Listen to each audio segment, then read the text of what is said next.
So when we got there, it was supposed to be Brian and Jarrett who robbed the gas station, but I didn't want Jarrett to go in there because I felt like a little bit older, like I can have something happen to me. I didn't want anything to happen to him. And I felt like since Bryant was going, I was going to go with him. Like wherever he was going to go, I was going to go.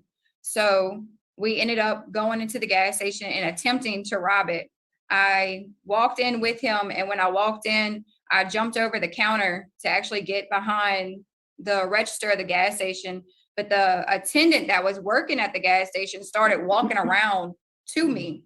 And I got scared and ended up jumping back over the counter and running out of the gas station. And I'm not even a few seconds later, Brian came behind me. Okay, why did Brian hold a gun on the attendant at the gas station? Because we were going to rob them. We are about to watch the commutation hearing of a woman who in 2011, at just the age of 20 years old, was given a 30-year sentence for an armed robbery. She's looking to have that sentence reduced. We'll unpack it with all the details. When we're ready for our first case, that's Ms. Tingle. That's it? Okay. Yes, ma'am. Hello. Hey, good morning. Good morning. Could you introduce yourself? Tell us your name and your DOC number. Regan Tingle, 583-603. Ms. Tingle, you're here before the pardon board this morning. You're seeking a pardon at a commutation of your sentence. My name is Cheryl Renatza. Seated to my far left is Mrs. Bonnie Jackson. My immediate left, Mr. Alvin Roche. My immediate right is Mr. Tony Marabella, and to his right is Mr. Keith Raymond. I want to acknowledge some folks who are here with us in the room this morning. We have in support your stepfather, Mr. K.D. Caston, also Mr. Emmett McClem, both of whom will be speaking on your behalf at the appropriate time. Also present, Michael McClem, Rhonda Williams, and Kaylee Williams. I'll read some identifying information into the record. I'll ask you to confirm that information, then I'm going to turn it over to Mr. Roche, because your case has been assigned to him this morning. Once we complete the interview process, we'll hear from the folks we'll hear from the warden, and then we'll hear from the folks who are here with us who indicated they'd like to speak on your behalf. And at the very end, you can make a statement if you'd like to before we reach a decision. Okay. Yes, ma'am. All right. So you are Regan Tingle. Your DOC number is 583-603. You're seeking a commutation of your sentence. You were sentenced in April 2011 in St. Tammany Parish for armed robbery. You received a 30-year sentence, and also manufacture of marijuana, for which you received a 10-year sentence.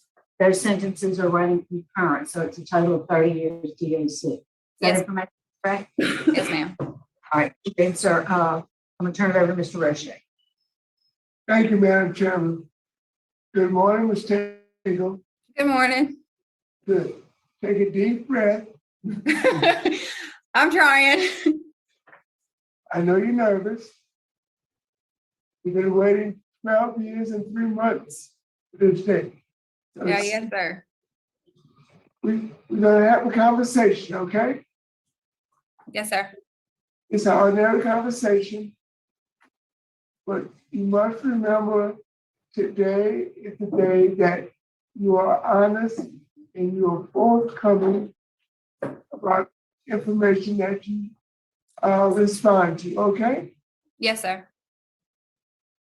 Madam Chairman, fellow board members, we have Regan Michelle Tingle, DOC number 583-603. She's here this morning seeking a commutation of sentence for an armed robbery conviction in 2011.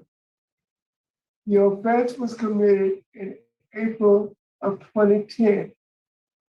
She pled guilty on April 11, 2011, and was sentenced to 30 years and hard labor at DOC without benefit of probation, parole, or suspension incentive. On the same day, she pled guilty to production and manufacturing of Schedule 1 marijuana and was sentenced to 10 years at hard labor with credit for time served. She is applying for a commutation of sentence for the armed robbery charge, the production and manufacturing of scheduled drugs. That sentence was completed in April of 2020. Is all that information correct, Ms. Tingle? Yes, sir. And Ms. Tingle, at the time of the offense, you were living with your boyfriend, Brian. Is that Yes, sir. correct? And other friends, you were living with Brian and other friends, Jared Alexander, and I think that was the three of you were living in a small house in Covington, right? Yes, sir. Okay. You said in your application statement that you were the only person in the house that had a full-time job. Times Yes, were very hard. You were trying to get pregnant and you felt unappreciated by your family because they didn't support your lifestyle. There wasn't enough money. The rent was due. The other bills were piling up and you could hardly keep food on the table. You were growing marijuana to smoke and to sell the rest of the marijuana, help to pay the bill. On the night of April 24, 2011, you got home from work about 11:30. The house was full of activities with your boyfriend and others. You even said there was one person you had never met before, and there was a gun on the couch. And you were afraid because one of your roommates had a small son that came over, you were afraid with the gun on the couch. You were tired, so you went to your bedroom and went to sleep. Your roommate, Jared, came in and wanted to borrow the car. And you didn't want to lend the car to your friends because you didn't want to be late for work the next day. So you went along with them. And you ended up at a previous place of employment. And you say in your statement, not until then did you realize what you were taking a drive for. You didn't realize that your friends planned to rob your previous employer. Is that true? Yes, sir. The only thing that was stated wrong was it was April of 2010 instead of 11. But everything, yes, Okay. everything's right. I had your plea date messed up with your. It's okay. Actually, you committed the offense on April 25th, 2010. Yes, sir. And so basically, Ms. Tinker, I'm going to give you an opportunity to tell us exactly what happened, because I'm going to ask you a question. What happened on Friday, April 23rd in Ponchatoula, Louisiana, with your boyfriend, Brian? Okay. Okay, knowing what happened, so tell us what happened. Okay. That Friday, Brian came and picked me up from work because I worked at a gas station down the street from the one that we actually robbed that Sunday. When he came to pick me up, it was him and our youngest co-defendant, Jared.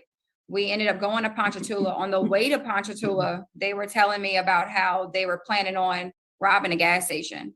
And I was well aware of it when we got there to the one on Friday. When we got there on Friday to Ponchatoula it was like a church that we parked at or whatever. It was a little bit down the street from the actual gas station in Ponchatoula. So when we got there, it was supposed to be Brian and Jared who robbed the gas station, but I didn't want Jared to go in there because I felt like a little bit older, like I can have something happen to me. I didn't want anything to happen to him. And I felt like since Brian was going, I was going to go with him. Like wherever he was going to go, I was going to go. So we ended up going into the gas station and attempting to rob it.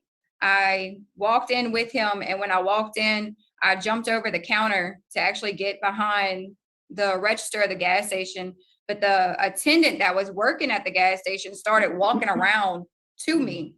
And I got scared and ended up jumping back over the counter and running out of the gas station. And I'm not even a few seconds later, Brian came behind me.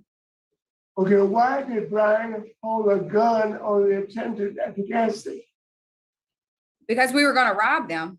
Like Brian, the whole thing was, I think that when I got over the thing, he thought the man wasn't going to come back there to me, but the man did start coming back. So when the man started coming around the thing, I just jumped out and I left. Ms. Pingo, you said that you went in because you didn't want Brian, Jared to go in. No, I didn't want Jared to go in at all. What's that? But you were only 20 years old at the time. Yeah, I know. But when I was in that household, like I took on a lot of responsibilities. You were aware on April 23rd that you were going to rob a gas station to get some money to pay the bills and rent. Yes, sir. Now, knowing that, Ms. Tinkle, you still want me to believe, and the members of this panel, that you were not aware on the 25th of April that you were going to rob your previous employer? When they got me up the morning of this robbery that I'm on this charge for, I did not think that anybody was planning anything else because from Friday to Sunday, nothing was ever discussed about doing anything else, like at all. So when they came and got me, when we got there and I realized what was happening and what was up, I take full responsibility of knowing that I was about to walk into a situation being okay with it. Because in my mind frame at that time, like I didn't have nothing else. Like my family and everything, I have a very supportive family. But when I was at home and living the life that I was living, I pushed everybody away. So with me pushing everybody away, it made me feel unwanted. It made me feel like I wasn't doing anything right and I was never going to do anything right. They were all mad. My mom and my grandmother was so mad at me for trying to get pregnant. And I was mad at them for being mad at me, but they saw the life that I was living. I didn't see it. I didn't see the destruction that I was putting myself through because I was in my picture. But they were really looking at the whole thing when I was just seeing glimpses of it. So when we got there to go rob this store, it was like I was untouchable. Like, you ever been broken to the point to where there was nothing else to break anymore? So what would be the point? I'm not going to say I didn't see anything wrong with it, but I had nothing else to live for anymore. I've had a miscarriage. I was living out of not even check to check because my checks weren't working anymore. I don't know. I was just kind of lost at that time in my life. But you were aware when you walked into the store that you were going in to rob a manager. I think her name was Megan. Yes. And you were friends with Megan. Yes, yes, sir. I knew Megan previously to this. She was my manager at that gas station when I worked there prior. Let me get back. Okay. I want to give you some idea how the legal community feels about your request for clemency. The judge in the 22nd JDC had no comment. The district attorney's office in the JDC, 22nd JDC, is opposed to clemency. The sheriff of St. Tammany Parish is opposed. The chief of police of Covington, Louisiana, had no comment. And other responses, your family who's here in support is unopposed to clemency. And victim, Megan, had no comment and no response to you receiving clemency. Let's talk about your arrest history, Ms. Tango. In 2008, you got arrested in West Baton Rouge for shoplifting at Walmart. Tell me about that. What happened? Me and one of my friends went into Walmart like really, really late at night and ended up attempting to steal some DVDs. And the judge gave you a break and said that you had to go back to school. Yes, sir. They quit school as a senior at Port Island High, and the judge said you had to go back to school or get a job. Yes, sir. I ended up getting my GED and moving away from Port Allen, and that's when I moved to St. Tammany. But did you work at a local truck stop before you moved from Port Allen? Yes, sir. Yes, sir. I was working at Cash's truck stop on 415 in Port Allen. And how long did you have that job? Oh man. I would say maybe within a year, because I worked at a few grocery stores in Port Allen before that, before I actually moved to St. Tammany. Okay. So, and then, of course, you were arrested on April 25th, 2010. And then 3 days later, you got arrested for the attempted armed robbery in Ponchatoula, which they didn't prosecute because you had been convicted on this offense and received a 30-year sentence. Yes, sir. 4 days after your original arrest, then you got arrested for the production and manufacture of marijuana. Is that correct? Yes, sir. You've only had 4 arrests in your history. Let's go back and let's talk about first of all, panel, Ms. Tingle has a low risk assessment. She has a very low needs assessment. She has a good institutional record in medium custody. She has a high school diploma, a GED, am I correct? Yes, sir. And her current job assignment is a healthcare analyst. She works with hospice patients. Yes, sir. How long have you worked with hospice patients? I've been doing hospice for about like 7.5, 8 years since I've been here almost. So basically, you've worked with hospice for 7.5 years. Yes, sir. That's amazing. I love my job.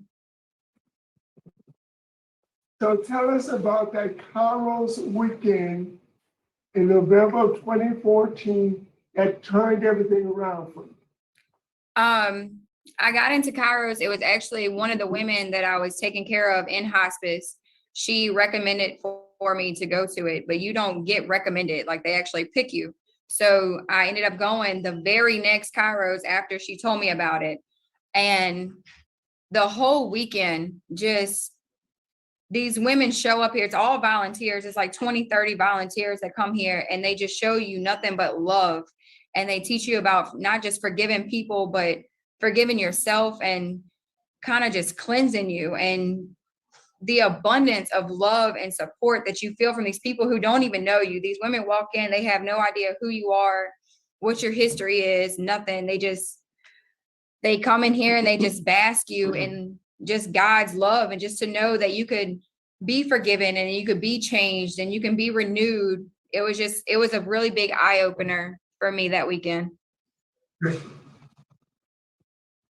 Outstanding. I want to go over some of the programs that you've completed.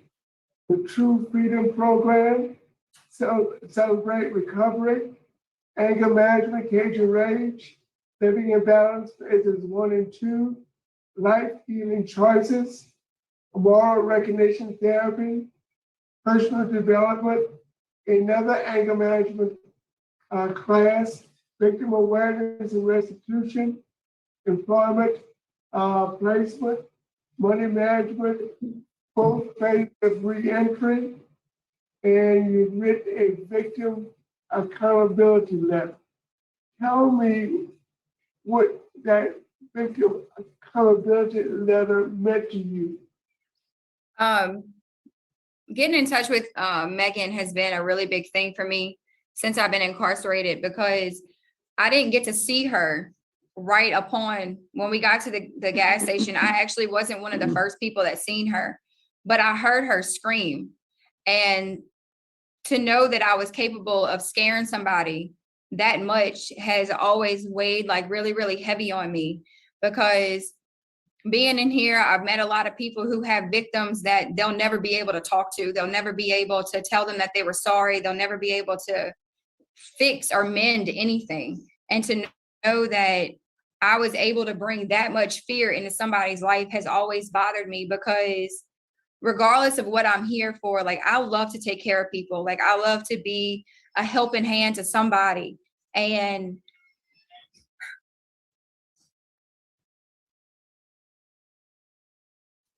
I never got to, sorry.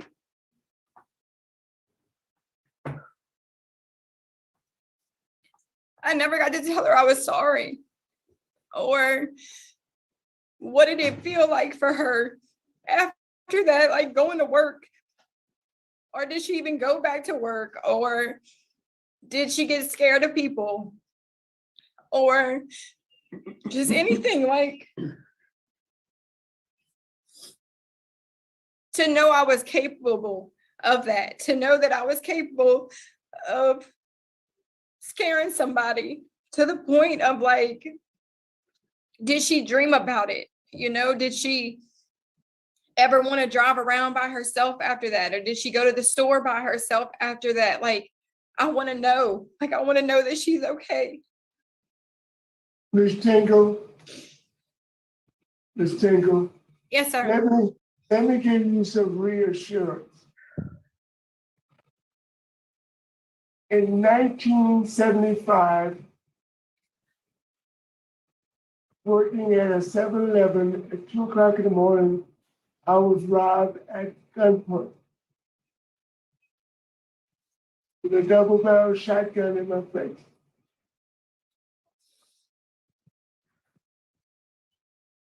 I recovered. I don't even think about it. It doesn't bother me. It's something that happened, and I'm almost sure Miss Megan feels the same way. Those things have a act of disappearing over a period of time. And I think over a period of time, you don't have to worry about your friend Megan, because basically time takes care of that. Okay? Yes, Now, there's one other program I'm not familiar with, the Onesimus Project. Onesimus. Onesimus, okay. Onesimus is it's a class that, like, the pre-seminary people, I believe, take it. It's like a breakdown of, I believe, like, I don't know how to explain it. You learn something from every book of the Bible, and it gives you like a more in-depth personal relationship with what you're learning throughout that. Like, but it's not just about the Bible. It's about incorporating like your family into it, about cleansing yourself, even to kind of get on the walk and the path that we're meant to be on with our relationship with Christ and stuff. It's a wonderful class. Miss Tingle, you have done very well in actually the last 5 years of your incarceration. Your last disciplinary write-up was in 2017. Yes, sir. You had sort of a shaky start to your incarceration. You had 10 disciplinary write-ups in the 12 years that you've been incarcerated. But you have not Yes, sir. had one in the last 5.5 years. You've had some major write-ups.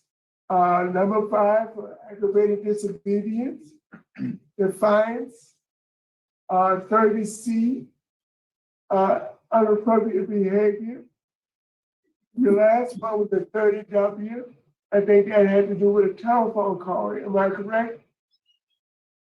The last, The last disciplinary write-up was a 30W. What was that for? I think it was for contraband. It was for, we had a lot of us were at Hunt's. I was actually on PC from Hunt's trying to get to Jetson so I can get into classes here. This is, I think it was in December or January.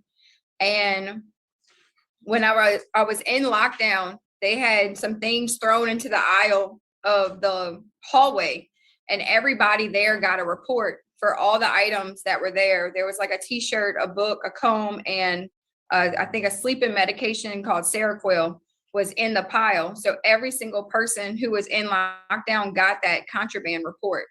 And that was the last report that I had.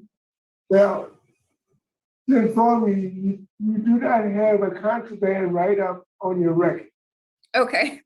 They wrote it up as a 30W. Okay. Inappropriate behavior. Okay.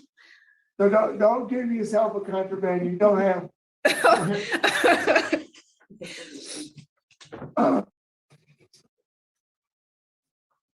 Ms. Tingle, you've come a long ways between the ages of 20 and 33. So tell me, what is so different about Regan Michelle Tingle today than it was on April 25th, 2010? I love me. Throughout being here, like I don't regret anything I have done since I've been incarcerated, be it good or bad, because everything that I've been through has created me into who I am now. Even my time, like I don't want to be here. I don't want to be here for this long, but this time woke me up.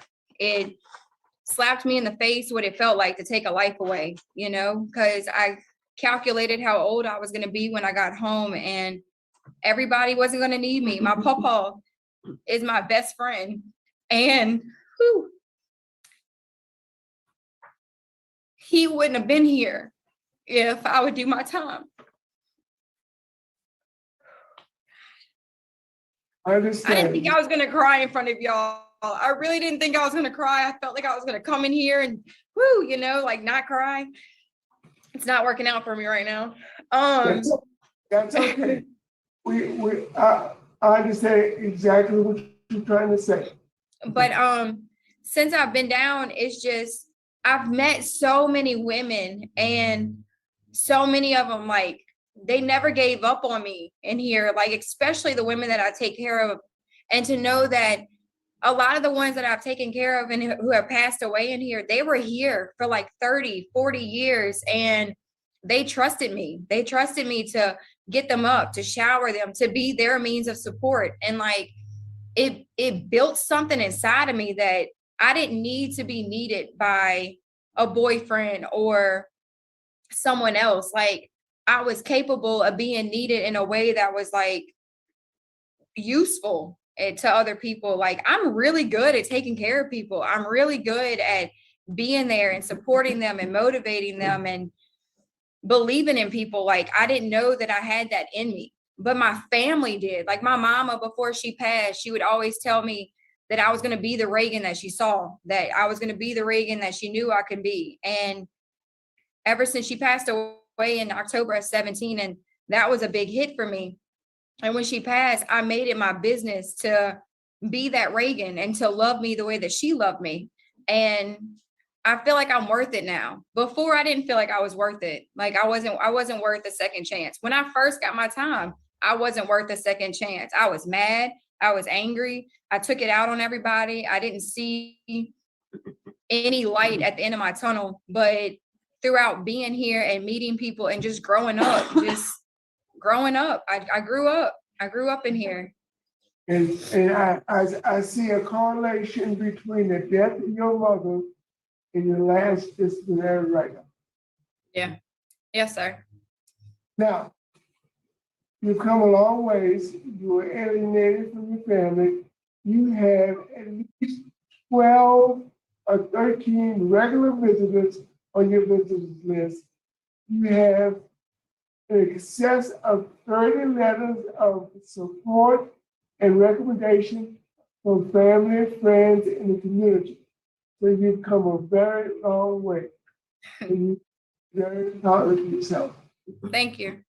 Warden Thomas, would you like to make any remarks, comments, or observations? Hey, good morning. How is everybody? I know you guys have covered most things, but Reagan has participated in a great deal of programming and vocational classes as well. Yes, her disciplinary has been great, especially since 2017.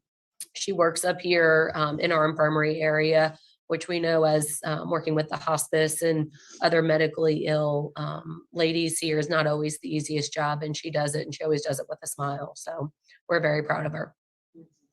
Thank you, Warden. Thank you. Warden has mentioned that you have done a lot, and I failed to mention that you have certificates. You're certified as Safe Serve. You've certified in various areas of horticulture as a role as a technician, and you have in-service awards from Prison Enterprises as a sewing machine operator. So along with being a hospice caregiver, you have done a lot of other vocational training and received certificates.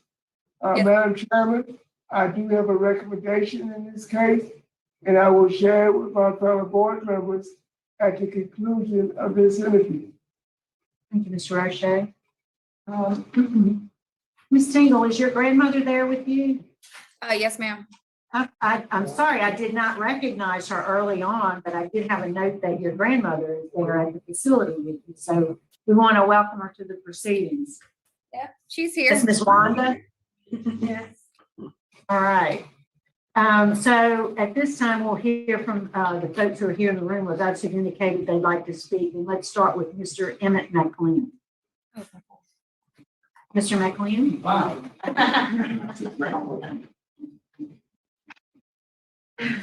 I don't know really where to start at.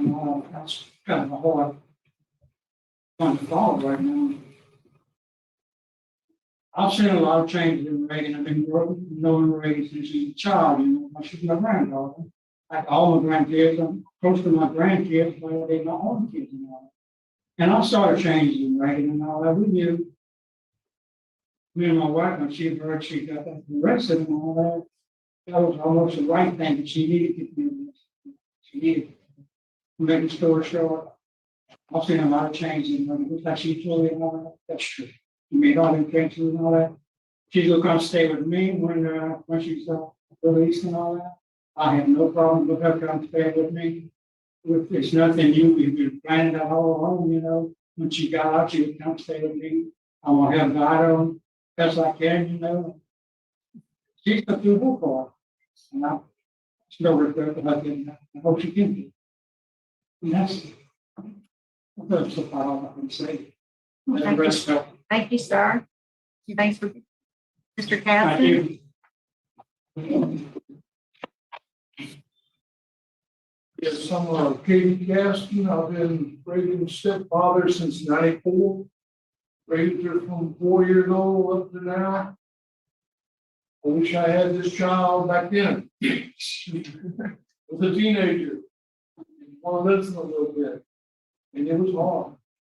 But I love her to death. I think she has well learned her lesson. And I also, when my mother passed, I had to do some financial changes around in open succession. So Reagan has money, an account set aside for her when she gets out. So she's not come out penniless and not have anything. But if something would happen to my father-in-law, there we live 2 blocks away from each other. He got a room in my house too. So to get started, she has no desire to want to stay with us forever. She wants to make it on her own, and I'm proud of her for that. But yes, I wish I'd had that child long ago. So, thank you. Thank you, Mr. Caston. Thank y'all for your remarks. Reagan, is there a statement you'd like to make to us before we reach a decision?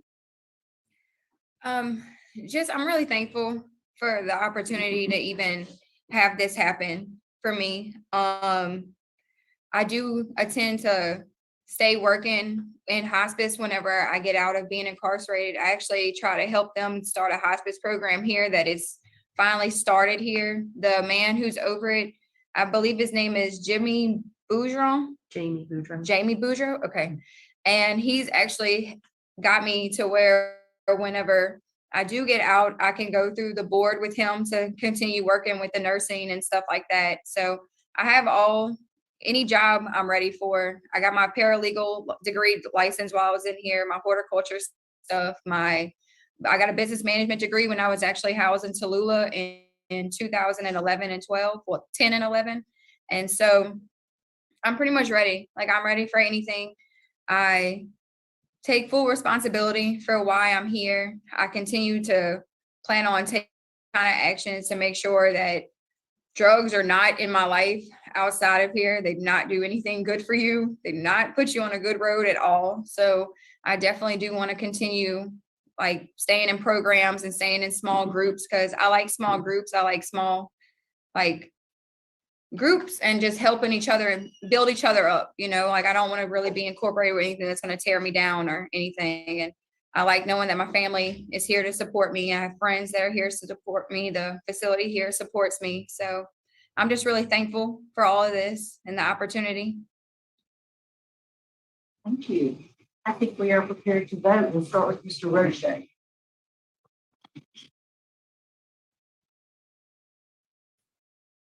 Ms. Tingle,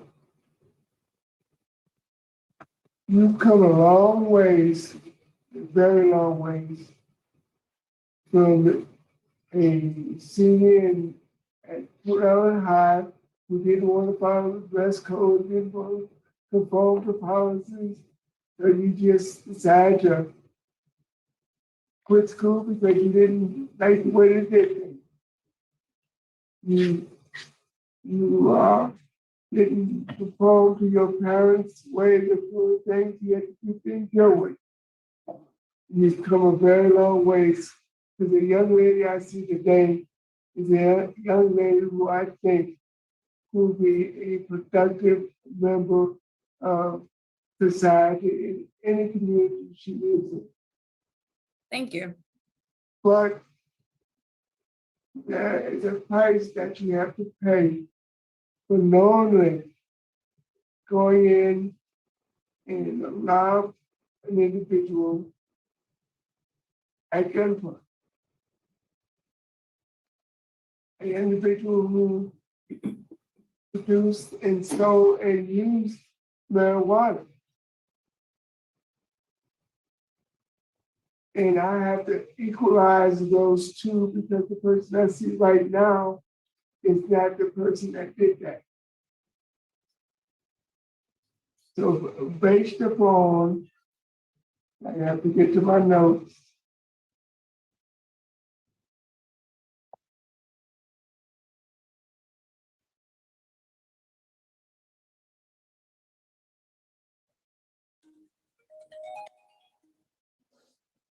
Based upon positive remarks from Warden Thomas which is very important to me. It plays a very important part in what I do. Your 7-year job with healthcare, the hospice patients, you have no victim opposition. You have very limited law enforcement opposition. You have excellent family support. But your visitors list, 10 or 12 persons come to visit you on a regular basis. You have over 30 letters of recommendation.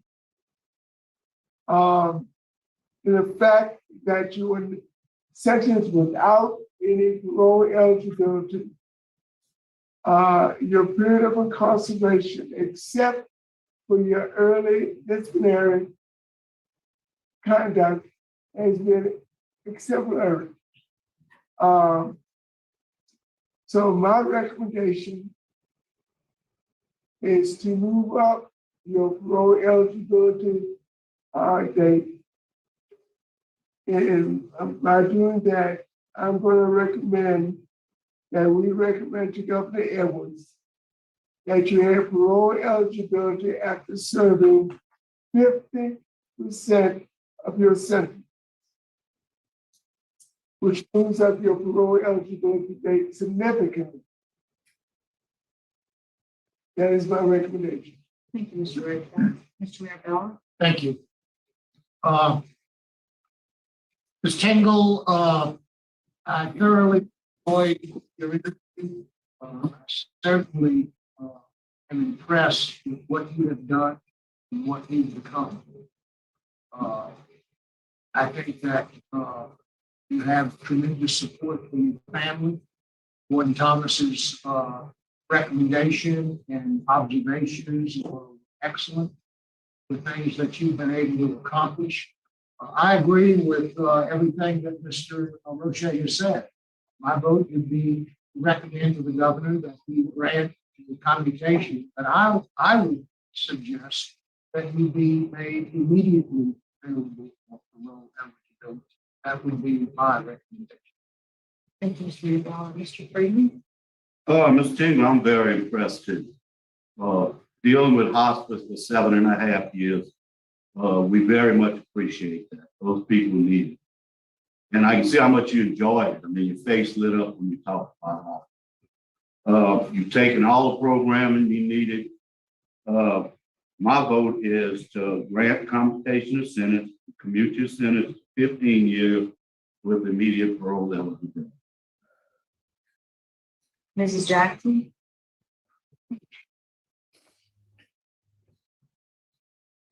You okay?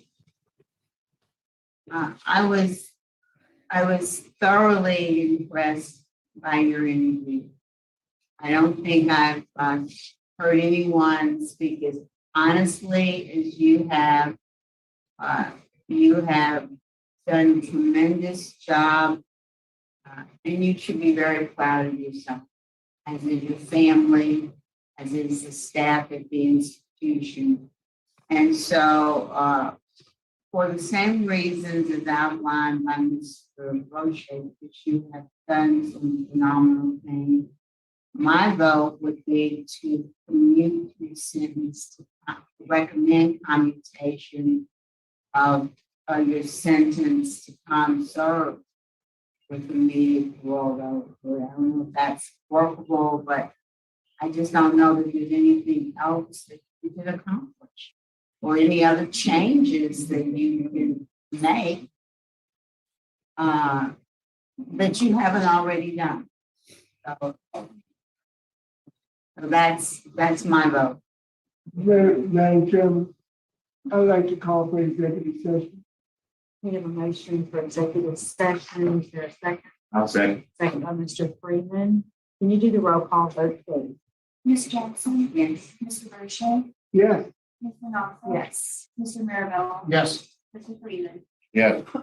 So, Ms. Tingle, we're going to convene an executive session for a few moments to discuss confidential matters. Stand by. We'll be right back. Yes, ma'am. So what happened was the man that was doing her case and presenting it, he was recommending that she serve.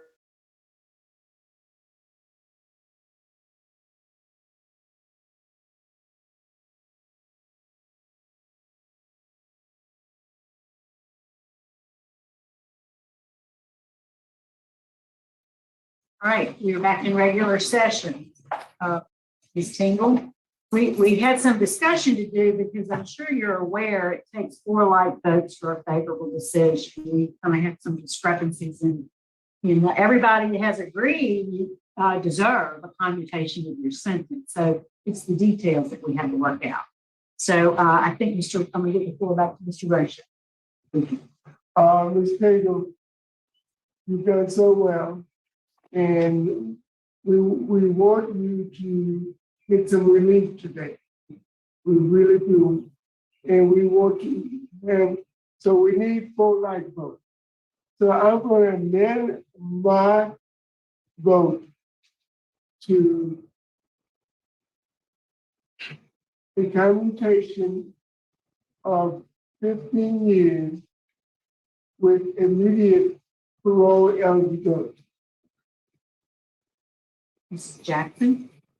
I concur with Mr. Roche. My recommendation is to recommend commutation to 15 years with immediate parole eligibility. Mr. Maribel?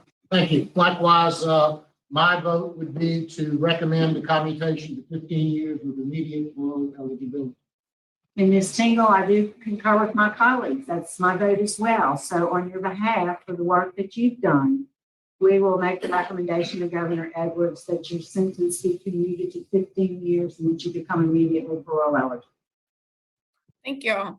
Can y'all check on my pawpaw? Is he okay in there? Okay, he's doing fine. You Does okay? he understand what happened? So we'll explain it to him. Okay.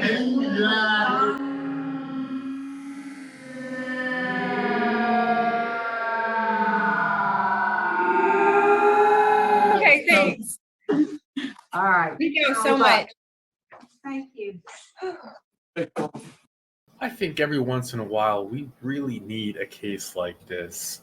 This was just feel good all around. I loved it. I mean, keep in mind, Mr. O'Shea said there was no victim opposition, and we heard a story that he brought out of his back pocket that we had never heard before. He talks about 300 years ago when he was just a young chap working at the 7-Eleven when a man with a double-barrel shotgun put it to his face. He never shared that story, not once. And he tells her, I forgave, people forget. She did, and he knew that because there was no victim opposition.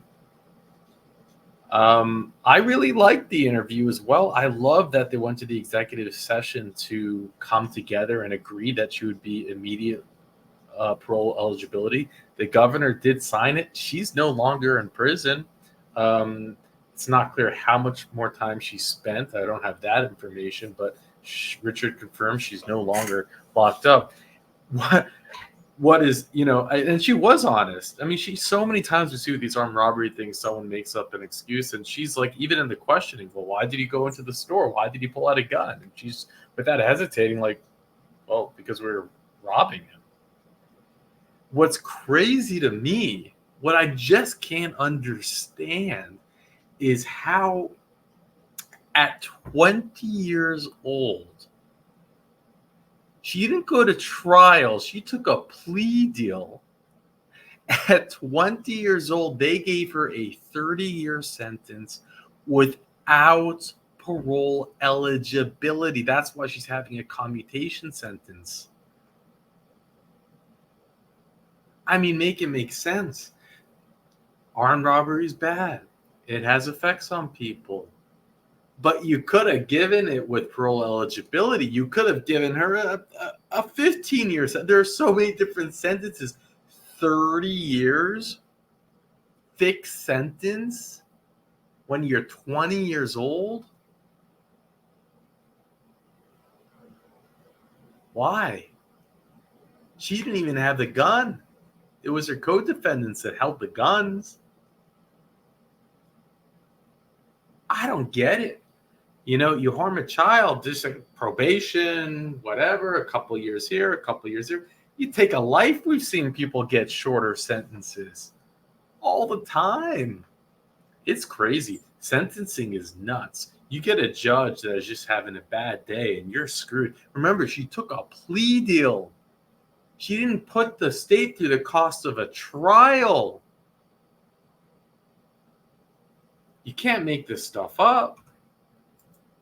I am happy that the board came together because, man, Mr. O'Shea was still being tough. I'm happy that they all agreed, like, hello, maybe we should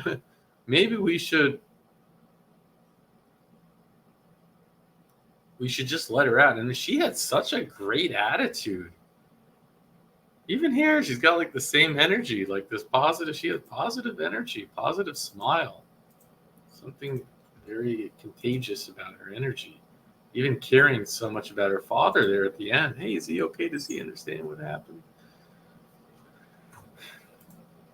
And I hope we don't see her again. I don't think we will. So, defendant and co-defendants were charged with the bill of information with armed robbery violation, Louisiana, blah, blah, blah. The defendant initially pled not guilty. However, she withdrew her not guilty plea and pled guilty to armed robbery, production and manufacture of the devil's lettuce. They also gave her that, but it was running concurrent. It was funny they gave her 10 years for making marijuana. The devil's lettuce. A Schedule 1, right? To think that Pepsi is Schedule 2, but the devil's lettuce is Schedule 1. She was sentenced to 30 years without the benefit of parole. What judge does that to a 20-year-old?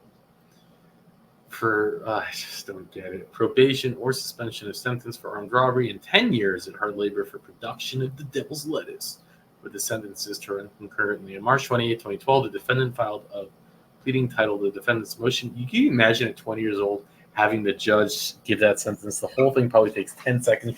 Her eyes probably just lit up like, what? My life is over. That feels like your life is over. And the motion was summarily denied on April 2nd, 2012. On July 23rd, the defendant filed a notice of appeal. On the same date of the trial court denied the appeal. September 4th, 2012, the defendant filed a renewed notice of appeal, and they denied it. Facts.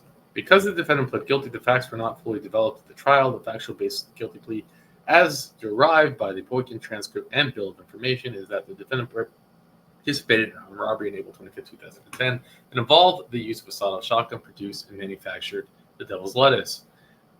Timeliness of the appeal.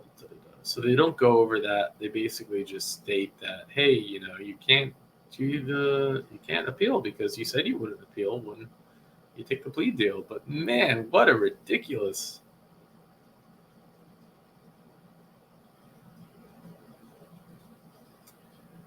The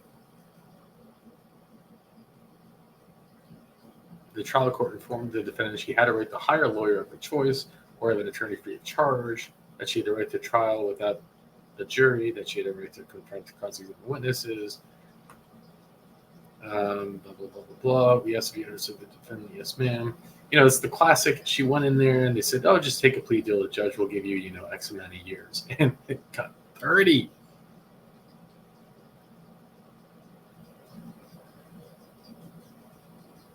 Someone's going to have to explain how this stuff works. How does the judge go to bed at night saying, oh, is the judge always doing this? Was he consistent? Was she consistent with?